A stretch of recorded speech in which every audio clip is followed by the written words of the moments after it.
하나님 말씀 로마서 1장 8절에서 15절 말씀 함께 보시겠습니다. 로마서 1장 8절에서 15절까지 우리 한 절씩 교독하도록 하겠습니다. 먼저 내가 예수 그리스도로 말미암아 너희 모든 사람에 관하여 내 하나님께 감사함은 너희 믿음이 온 세상에 전파됨이로다.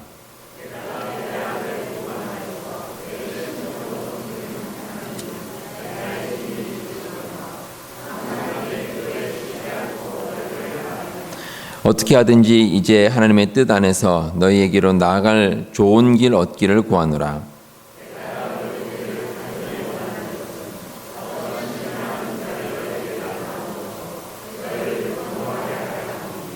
이는 곧 내가 너희 가운데서 너희와 나의 믿음으로 말미암아 피차 안위함을 얻으려 함이라.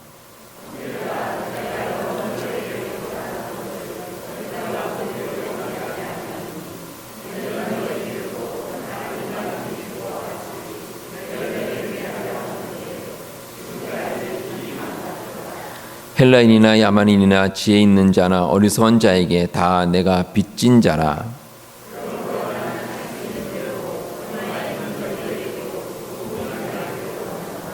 아멘.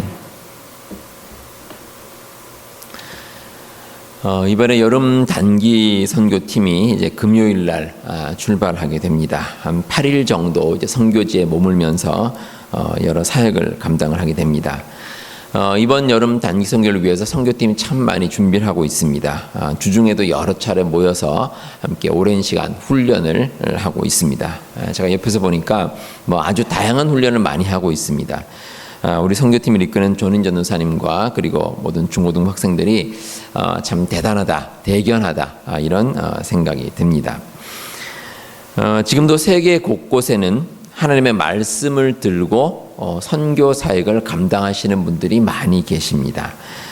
그런데 선교라는 것은 선교사님들만 하시는 것은 아닙니다. 그리스도인이라면 누구나 할 수 있고 또 해야 하는 것이 선교입니다. 우리가 왜 선교를 해야 될까? 무엇보다 중요한 이유는 선교는 주님께서 명령하신 것이기 때문입니다. 마태복음 28장 18절로 20절에 보시면 예수님께서 승천하시기 전에 마지막으로 남기신 말씀이 있습니다. 모든 민족을 제자로 삼고 세례를 베풀고 또 예수님께서 말씀하신 모든 것을 가르쳐 지키게 하라. 이렇게 말씀하셨습니다. 선교하는 사람은 그 선교에 많은 것들을 투자를 하고 또 많은 것들을 함께하는 그런 마음을 가지고 선교를 합니다. 저는 그 마음을 빚진 자의 마음이다 이렇게 표현하고 싶습니다. 오늘 설교 제목처럼 복음에 대해서 빚진 자라는 의식을 갖고 선교를 하고 또 이 세상을 살아가는 것입니다. 여러분들 가운데 빚을 지고 살아가는 분 계십니까? 아마 계시죠. 우리가 미국 살면은 대부분 어떤 식으로든지 빚을 지고 삽니다. 론을 해서 뭔가 구입하기도 하고 또 페이먼을 하면서 이렇게 매달 살아가는 게 우리의 삶입니다. 집도 그렇고 자동차도 그렇고 많이 이제 그렇습니다. 아마 여기서 나는 빚을 전혀 지지 않고 살아가신다. 그런 분이 계시면은 마음속으로 한번 손을 들어보시기 바랍니다. 들 수는 없고 제가 그런 분은 정말 부자로 인정해 드리겠습니다. 그런데 그런 분들은 거의 없습니다. 우리가 미국 살면서 대부분이 다 어느 정도씩은 빚을 다 지고 삽니다. 근데 빚진 사람이 가져야 될 가장 올바른 자세는 그 빚을 갚겠다는 마음입니다. 어떤 식으로든지 갚으려는 마음이 있어야 됩니다. 우리가 복음도 마찬가지입니다. 우리 모두는 복음에 대해서 빚진 자들입니다. 근데 놀라운 것은 우리가 복음에 빚을 졌는데 그것조차도 거저받은 겁니다. 이 마태복음 10장 8절에 보시면 너희가 거저받았으니 거저 주어라. 이런 말씀이 있습니다. 거저받았으니 거저 주어라. 우리가 복음을 받는 데 있어서 우리의 노력은 들어가 있지 않습니다. 마치 우리가 빚을 지는데 아무런 크레딧도 없고 담보도 없이 빚을 지는 거하고 똑같습니다. 복음 우리가 거저받은 겁니다. 우리가 뭘 해서 받은 것이 아니라 하나님께서 은혜로 주신 것이 복음입니다. 그렇기 때문에 우리가 누군가에게 복음을 전하는 데 있어서 손해나 이익을 계산할 이유가 없습니다. 우리가 거저받은 것이니까 우리가 혹시 어떤 어려움이나 또 손해를 보더라도 우리가 손해볼 것이 아무도 없다는 겁니다. 우리가 거저받았기 때문에 그냥 거저줄 수 있는 것. 이게 바로 복음입니다. 오늘 함께 보신 로마서 말씀에는 이 복음의 빚진 자가 어떤 자세로 살아야 될 것인가, 여기에 대해서 말씀하고 있습니다. 몇 가지를 한번 묵상해 보도록 하겠습니다. 먼저 복음의 빚진 자는 전도 대상자를 위해서 쉬지 않고 기도하는 마음을 갖는 것입니다. 오늘 말씀 9절에 보시면 내가 그의 아들의 복음 안에서 내 심령으로 섬기는 하나님이 나의 증인이 되시거니와 항상 내 기도에 쉬지 않고 너희를 말하며, 이렇게 기록이 되어 있습니다. 쉬지 않고 기도하는 겁니다. 오늘 말씀 가운데는 이제 로마서 말씀인데, 이 바울이 3차 전도여행 가운데 이제 고린도에서 로마서를 기록했습니다. 근데 바울은 아직 한 번도 로마에 가본 적이 없습니다. 당연히 로마에 있는 사람들을 만난 적도 없습니다. 그럼에도 바울은 로마라는 곳을 품고 기도를 합니다. 계속해서 기도합니다. 언젠가는 로마에 가겠지만 그때 만날 교인들과 로마 교회를 위해서 계속해서 마음에 품고 로마를 위해서 기도를 합니다. 올 여름에 우리 교회가 단기 선교를 떠날 곳이 이제 엘살바도르라는 곳입니다. 여러분들 혹시 엘살바도르 가보신 분 계십니까? 예, 거기 잘 가기 힘든 곳이고 또 아마 갈 기회도 잘 없는 곳입니다. 엘살바도르이 중미에 있는 그 나라인데 아주 작은 나라입니다. 나라 면적이 한국의 그 경상북도 정도, 그 정도밖에 되지 않는 작은 그런 나라입니다. 저는 과거에 이제 남미 그 페루로 단기 선교를 떠난 적이 있는데, 그때 이제 페루로 갈 때 엘살바도르를 거쳐서 간 적이 있습니다. 그러니까 비행기를 갈아타려고. 근데 그때 이제 그 단기 선교 팀에서 그 비행기 그 삭스를 좀 아끼기 위해서 여러 번 갈아탔습니다. 페루까지 가는데 무려 4번을 갈아탔습니다. 이제 출발을 해서 마이애미에 있을 때 한번 갈아타고요. 그 다음에 엘살바도르를 거쳐서 콜롬비아에서 또 한번 갈아탔습니다. 그리고 페루 수도인 리마에 갔고 거기서 또 비행기를 한번 갈아타고 목적지까지 갔습니다. 아주 많이 이제 갈아타고 왔는데 그때 거쳐서 간 곳이 엘살바도르입니다. 그러니까 제 기억에 엘살바도르 그 공항이 아주 참 작다라는 기억이 있습니다. 그러니까 한국에 왜 시골에 가보면 시외버스 터미널 있죠. 그냥 그 정도입니다. 아주 허름하고 아주 작은 그런 공항입니다. 그리고 공항이 바다 바로 옆에 있습니다. 그래서 그 착륙을 하는데 마치 그 바다로 빠지는 것 같은 그런 느낌이 들 정도로 아주 공항에 바다 아주 붙어 있습니다. 근데 사실은 제가 엘살바도르에 대한 기억이 거기까지입니다. 그 이후에 제가 특별히 엘살바도르를 위해서 기도했다든지 생각했다든지 그런 적은 없었습니다. 그런데 이제는 다릅니다. 올 여름부터는 이 엘살바도르라는 나라가 저와 여러분의 기도 가운데 들어있을 겁니다. 왜냐하면 우리 교회 선교팀이 가고 또 우리 자녀들이 함께 그곳을 가기 때문입니다. 그래서 우리가 그 엘살바도르를 마음에 품고 기도해야 될 그런 의무가 또 우리에게 있습니다. 우리가 무엇인가를 품고 기도한다는 것은 참 중요합니다. 그 옛말에 그런 말 있죠. 뜻이 있는 곳에 뭐가 있다고요? 길이 있다. 뜻이 있는 곳에 길이 있다. 이런 말이 있는데 우리가 기도하는 것도 마찬가지입니다. 우리가 우리 마음속에 무엇인가를 품고 기도한다는 것. 참 중요한 일입니다. 우리가 그 누군가를 전도할 때 그 전도 대상자를 가리켜서 태신자다 이렇게 부릅니다. 태신자.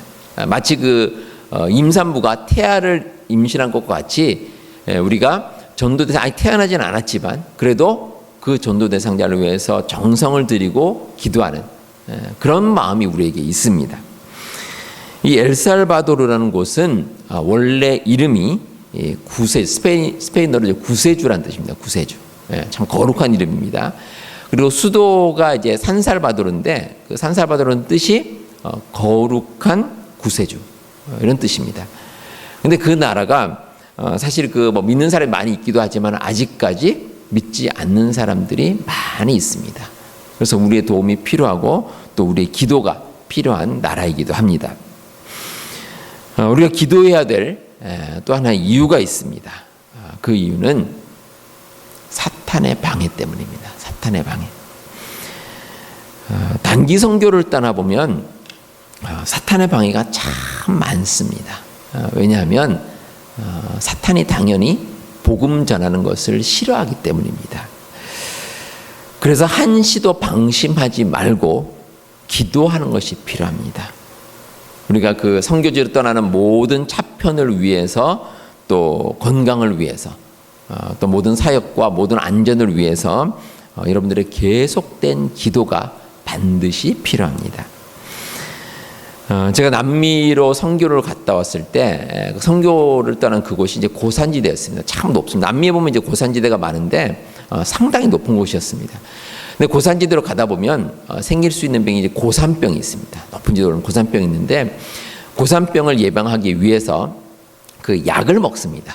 미리 출발하기 전에 약을 먹고 또 가서도 매일 아침마다 이제 약을 먹습니다. 근데 제가 도착을 해서 며칠이 지내다 보니까 좀 적응이 됐습니다. 고산지대 적응이 됐는데 그래서 뭐 누가 그러더라고요. 좀 적응이 되면 뭐 약을 꼭 먹지 않아도 된다 이렇게 말씀하셔서 제가 방심을 했습니다. 방심을 해서 며칠 지나서 아침에 약을 먹지를 않았는데 고산병이 걸렸습니다. 이 고산병이란 게요. 여러분들 혹시 고산병에 걸려보신 분 계실지 모르겠는데 사람이 이거 감당이 안 됩니다. 머리가 이제 일단 머리가 깨질 듯이 아프고요. 뭐 속이 울렁거리고 일단 몸을 가누지는 못합니다. 뭐 서 있지도 못하고 그냥 이게 누워 있는 것도 힘들고 앉아 있는 몸을 뭐 도저히 가눌 수가 없는 이제 그런 상태였습니다. 근데 고산병에 걸렸을 때 가장 좋은 방법이 있습니다. 고산지대에서 내려오는 겁니다. 참 여러분들 웃으시는데 이게 정말 웃을 일이 아닌 게요. 고산지대에서 내려오면은 희한하게 싹 없어집니다. 그런데 왜냐하면 고산지대에 산소가 부족하기 때문에 거기에 있는 한은 계속해서 몸이 안 좋습니다. 근데 한번 이제 걸려서 제가 너무 힘들었는데 그래도 하나님께서 지켜주셔서 한 하루 정도 지나니까 그래도 회복이 됐습니다. 참 회복이 됐습니다. 그래서 참 감사하기도 했지만 한편으로 그런 생각이 들었습니다. 선교지에서 방심하면 안 되겠구나. 그리고 끊임없이 기도해야 되겠구나. 우리가 어떤 일이 생길지 모릅니다. 그래서 우리의 기도가 필요하다는 것입니다. 특별히 이번 주간부터 우리가 매일 새벽 기도 시간에 여름 단기 선교를 위해서 기도할 생각입니다. 우리 여러분들도 우리 여름 단기 선교를 위해서 정말 생각나실 때마다 꼭 기도해 주시기 바랍니다. 다음으로 복음의 빚진 자는 신령한 은사를 나누려는 마음을 가집니다. 11절에 보시면 내가 너희 보기를 간절히 원하는 것은 어떤 신령한 은사를 너에게 나누어 주어 너희를 견고하게 하려 함이니 이렇게 기록이 되어 있습니다. 자, 우리 모두는 하나님께 받은 은사가 있습니다. 은사가 있습니다. 근데 사실 세상 사람들도 흔히 말하는 재주가 있습니다. 재주가 다 있습니다. 그런데 그걸 은사라고 말하지는 않습니다. 특별히 오늘 말씀해 보시면 신령한 은사다. 스피리추얼 기프트다. 이렇게 얘기를 합니다. 신령한 은사. 근데 왜 우리가 받은 것은 신령한 은사고 세상 사람들이 받은 것은 신령한 은사가 아니겠습니까? 우리가 그 은사에 대해서 하나님께서 주시는 것이라고 믿기 때문입니다. 그게 다릅니다. 이 세상 사람들은 뭔가 재주가 있고 잘할 때 자기가 잘나서 그런 줄 압니다. 자기가 잘나서. 그러니까 자기 재주다, 자기 능력이다, 이렇게 얘기를 합니다. 그런데 우리 믿는 사람들은 내 재주나 내 능력이 아닙니다. 하나님께서 주시는 은사입니다. 그래서 우리가 그 은사를 하나님 나라를 위해서 사용하는 겁니다. 그게 다릅니다. 우리가 받은 은사가 참 다양합니다. 여기 계신 여러분들도 각자 다른 은사가 있습니다. 근데 여러분들 꼭 기억하셔야 될 것이 어떤 은사도 의미 없는 은사는 없습니다. 다 의미가 있습니다. 뭐 우리가 생각하기엔 그렇죠. 뭐 내가 가진 은사는 대단하지 않은 것 같아 라고 생각하지만 그렇지 않습니다. 모든 은사 하찮아 보이는 것도 다 소중합니다. 제가 과거에 이제 선교지로 갈 때 그때 선교사님이 그런 말씀하셨습니다. 그 혹시 쓰지 않는 휴대폰 단말기가 있으면 좀 가져와 달라 이렇게 말씀하셨습니다. 그 제가 이제 제가 집에 찾아보니까 진짜 옛날에 쓰다가 못 쓰는 그런 휴대전화가 좀 있습니다. 그래서 몇 개를 이제 가져갔습니다. 근데 이제 제가 교회에다가 이제 말씀드렸죠. 교회에 말씀드려서 광고를 해서 혹시 집에서 쓰지 못하는 휴대전화 단말기가 있으면 좀 도네이션 하십시오 했더니 제법 많이 모였습니다. 각 집마다 그런 휴대전화 단말기가 많습니다. 그래서 이제 못 쓰는 거 다 모았는데 그 선교지에 가져가니까 그게 그렇게 소중한 것이 아닐 수가 없습니다. 그래서 아주 요긴하게 사용했던 적이 있습니다. 우리가 복음을 위해서 무엇을 하든지 그 사역은 다 소중합니다. 다 의미가 있습니다. 그리고 그 사역은 때와 장소를 가리지 않습니다. 디모데후서 4장 2절에 보시면 너는 말씀을 전파하라. 때를 얻든지 못 얻든지 항상 힘쓰라. 범사의 오래 참음과 가르침으로 경책하며 경계하며 권하라. 이런 말씀이 있습니다. 우리가 어떤 빚을 갚을 마음이 있을 때 때와 장소를 가리지 않습니다. 그냥 언제든지 우리가 마음이 있으면 갚으면 됩니다. 복음을 전하는 것도 마찬가지입니다. 복음 전하는데 무슨 때가 있는 것이 아닙니다. 우리에게 있는 은사를 가지고 그 은사를 사용하면 됩니다. 근데 오늘 말씀에서 아주 주목해야 될 한 가지 사실이 있습니다. 신령한 은사를 나눈다. 이 표현인데 이 표현은 능동태입니다. 그러니까 우리가 받은 은사를 누가 시켜서 하는 게 아니라 내가 직접 나누는 겁니다. 내가 자발적으로 나누는 겁니다. 내가 가진 은사를 사용하고 베풀고 이렇게 나누는 겁니다. 근데 중요한 것은 그 바로 다음 말입니다. 그 나눔의 결과로 견고하게 한다. 이 말이 있습니다. 견고하게 한다. 근데 이 말은 수동태 동사입니다. 아주 중요한 의미가 있습니다. 내가 받은 은사를 나누는 것은 누가 시켜서 하는 게 아닙니다. 내가 하는 겁니다. 그런데 그 나눔의 결과로 이루어지는 모든 것, 내가 나눔으로 인해서 이루어지는 선한 결과는 수동태입니다. 다시 말해서 하나님께서 하시는 겁니다. 하나님께서. 그렇기 때문에 우리가 내가 가진 은사를 마음 놓고 사용할 수가 있습니다. 결과를 내가 주장하는 게 아니라 하나님께서 이루시기 때문입니다. 그래서 우리는 우리가 받은 은사를 다른 사람을 위해서 사용하고 또 하나님께서 놀라운 은혜 가운데 그 모든 것을 이루어 주십니다. 우리 성도 여러분, 우리 하나님께서는 우리 모두에게 신령한 은사를 주셨습니다. 여러분 모두에게 신령한 은사가 다 있습니다. 그 은사가 무엇인지 한번 생각해 보시기 바랍니다. 그리고 그 은사를 하나님의 일을 위해서 함께 나누시는 우리 모든 성도님들 되시기를 바랍니다.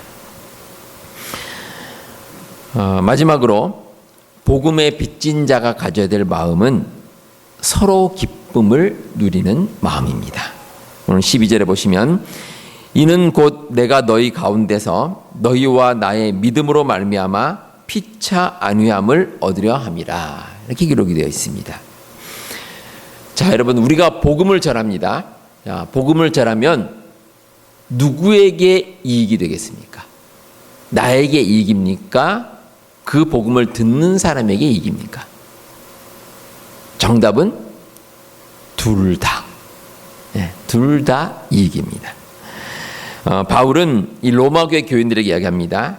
피차 안위함을 얻고자 한다. 그러니까 다시 말해서 로마 교회 교인들도 기쁨을 누리고 바울도 만족한다는 겁니다. 그러니까 바울이 그런 마음으로 로마 교인들에게 이 편지를 전달했습니다.